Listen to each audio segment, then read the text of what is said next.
posisi lampu merah kan kok berhenti Pak. Buat tentang jauh ke perempuan kok ditekan aku di pasar masuk syarat melebur Kompir.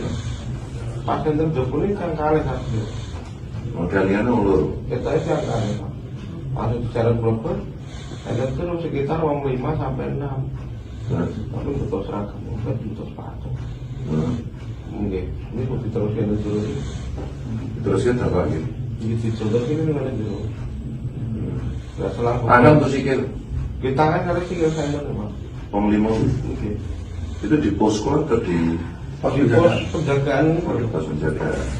nah, setelah beberapa waktu langsung ditusuk Mas Divan ini. Di statement itu antara lain dinyatakan salah satunya bahwa ini adalah kesalahpahaman antara dua pihak. Padahal kan dari video yang beredar, dan video itu beredar lebih dulu dibandingkan dengan statement Komandan Kodim. Di situ jelas kalau dari videonya tidak ada proses kesalahpahaman. Yang ada adalah langsung penyerangan atau tindak pidana penganiayaan. Kemudian dari keterangan saksi pun yang kemudian diucapkan ulang oleh Mas Ganjar dan diucapkan ulang oleh Ketua DPC PDIP Boyolali juga menyatakan hal yang sama. Yang kedua, statementnya juga menyatakan bahwa ini adalah tindakan spontan di mana para anggota yang sedang oknum anggota yang sedang berolahraga ini kemudian keluar untuk menghentikan, membubarkan sampai terjadinya penganiayaan. Jadi ini menurut saya adalah pengambilan keterangan di level bawah. Jadi yang dibacakan oleh Komandan Kodim ini kan sebetulnya hasil laporan dari bawah. Kalau Kompi B, Batalion 408 Raider ini berdiri sendiri, berarti memang dikomandani oleh seorang komandan Kompi. Kira-kira pangkatnya antara kapten dengan mayor, tergantung berapa lama sudah menjabat.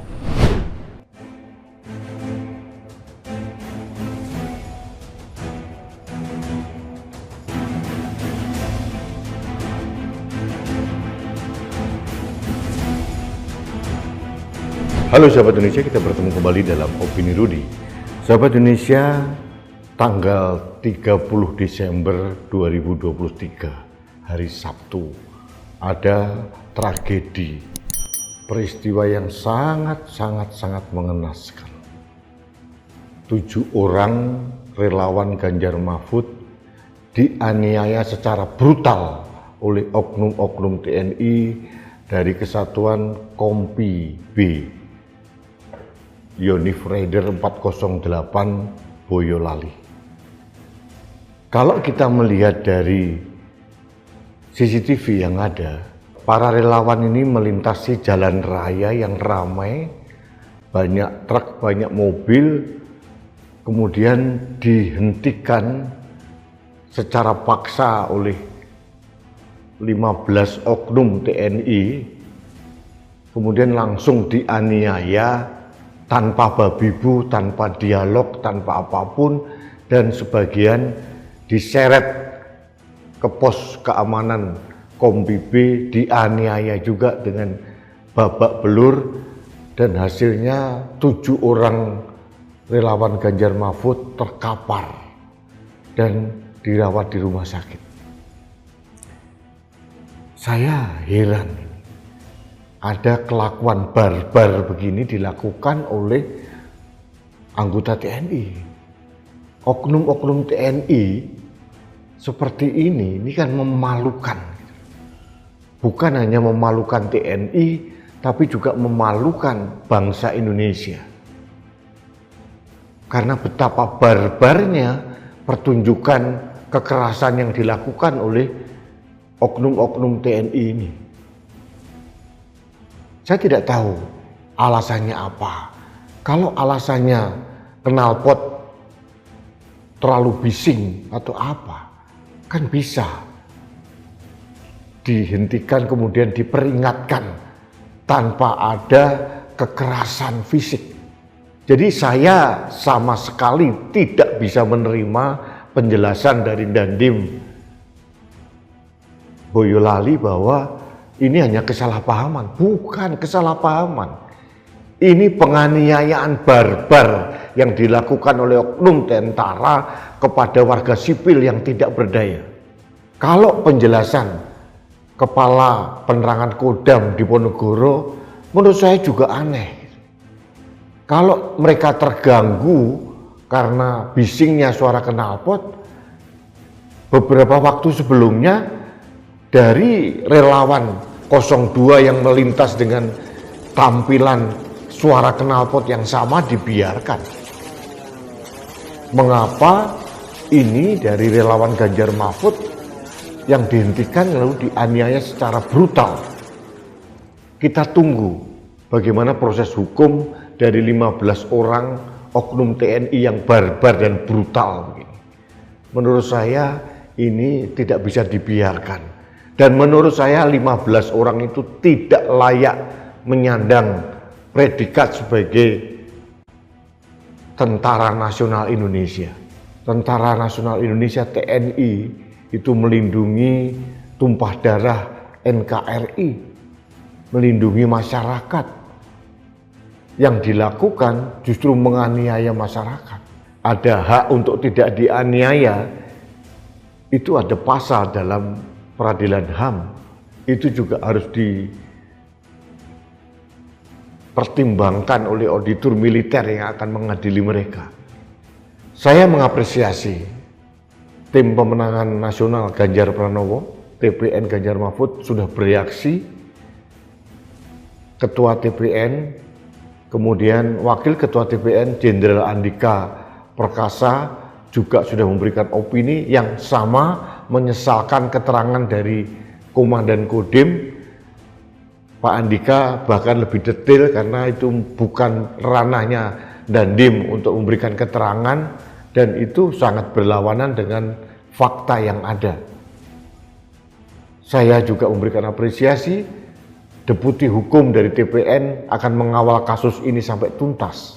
Dan kemarin hari Minggu calon Presiden Ganjar Pranowo dan istri Ibu Siti Atikoh Supriyanti juga sudah menjenguk para korban.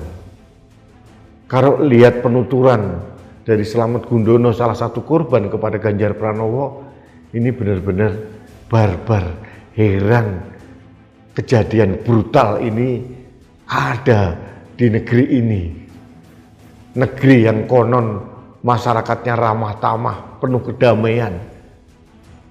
Dan mengenaskan sekali, ironis sekali, ini dilakukan oleh oknum Tentara Nasional Indonesia. Warga yang terlatih, yang seharusnya melindungi masyarakat.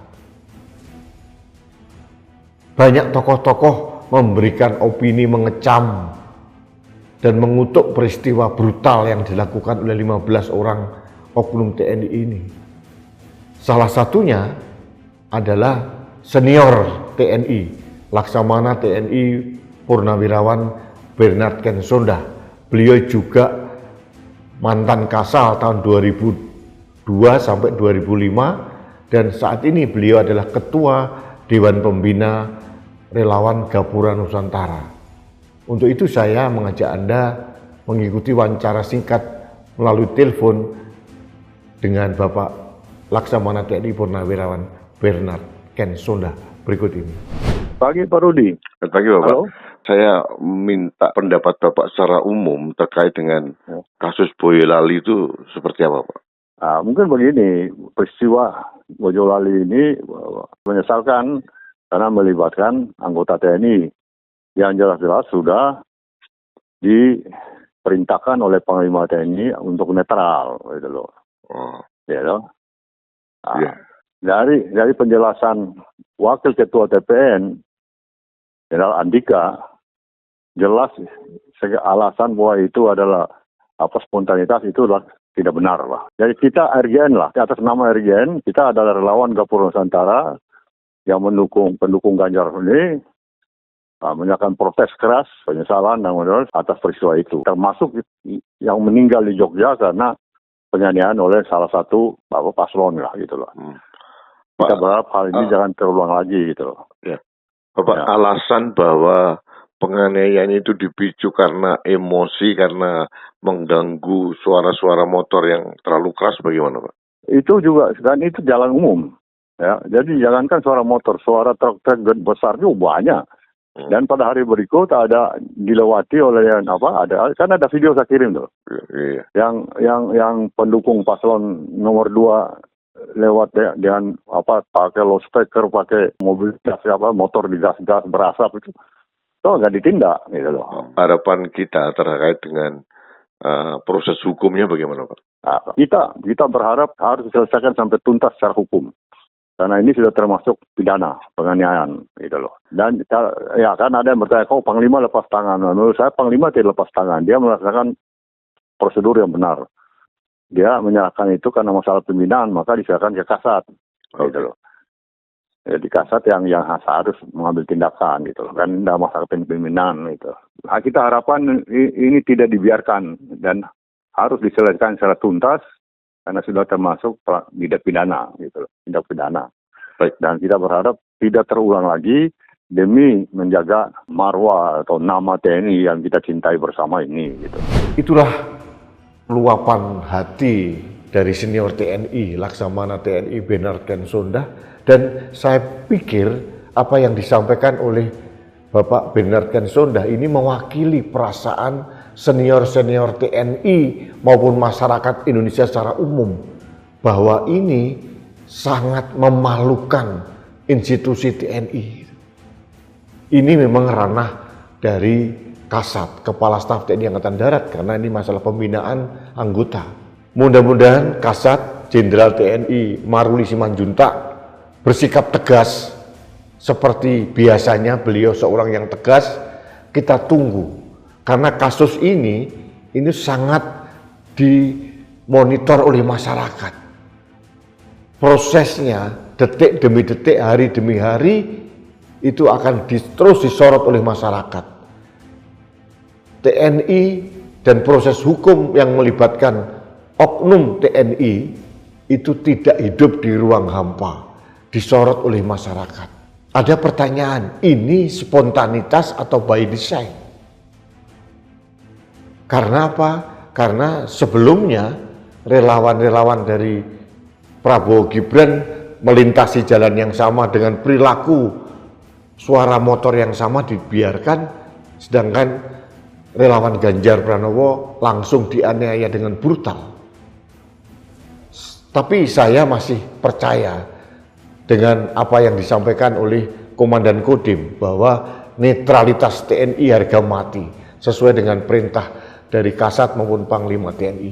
Kita buktikan apakah ucapan Komandan Kodim Boyolali ini benar adanya.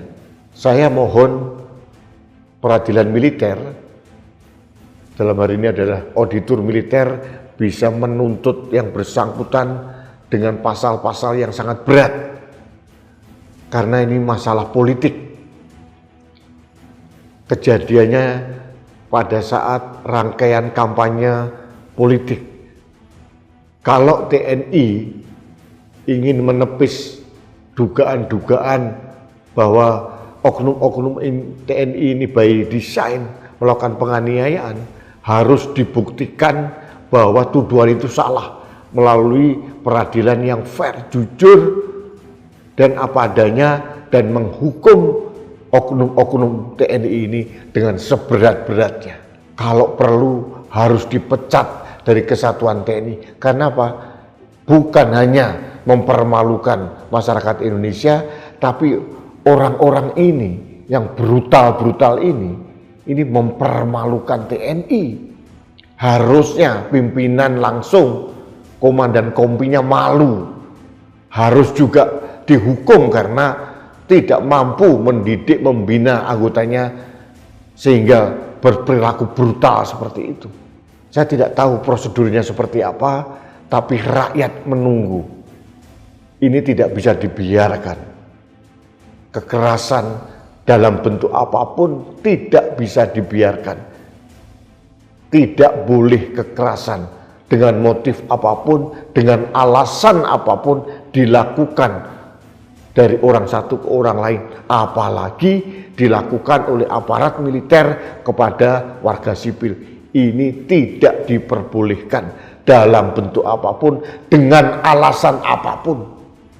Jadi saya dan rakyat Indonesia tidak bisa terima kalau alasan knalpot mengganggu ini menjadi dasar mereka bertindak barbar dan brutal.